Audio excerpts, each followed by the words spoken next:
alto no.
Okay कुर्सी बचा के तुम आप लोग हट जाए सब।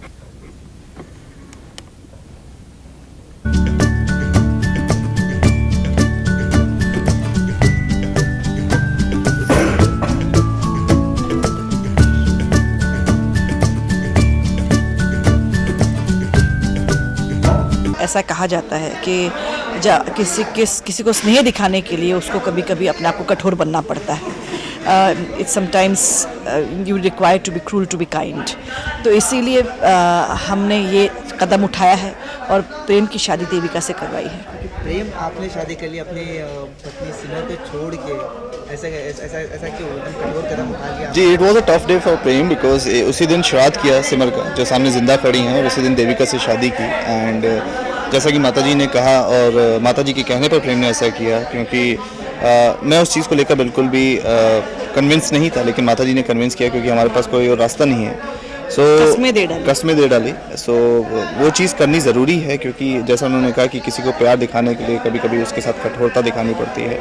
सो वही रीज़न है। एंड ये जब रीज़न आप लोगों को पता चलेगा तो I think you will say कि माताजी ने बहुत अच्छा किया।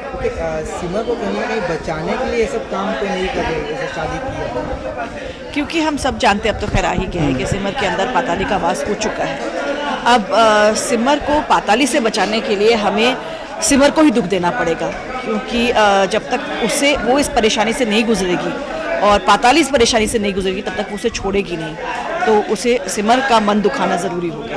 इसके बाद क्या होगा कि सपोज सिमर ठीक हो जाएंगे और फिर देविका भी है, तो दोनों कैसे मैनेज कर पाएंगे? एक See, I always say it's ससुराल twists and turns का. There will be new twist to get back Simar into my life and throw out Devika out of my life. नहीं, we should be thankful to Devika कि इस वक्त वो हमारी मदद कर रही हैं। आगे जाकर कहानी में क्या होगा ये तो हमें भी नहीं पता। मैं हमेशा कहती हूँ कि जो हमारा ससुराल सिमर का है वो हमारी ज़िंदगी की तरह है। जब हम नई सुबह उठती हैं तो हमें एक नई तकलीफ़ से गुजरना पड़ता है, और नई तकलीफ़ के बाद जब हम सोते हैं तो हमें पता नहीं कल हमारे साथ क्या होने वाला है। और शायद यही चीज़ और यही बात हमारी ऑडियंस को हमारे साथ बांधे रखती है, क्योंकि उनकी ज़िंदगी में भी वैसा ही होता रहता है जैसे हमारी ज़िंदगी में होता रहता है। बिल्कुल। Thank you.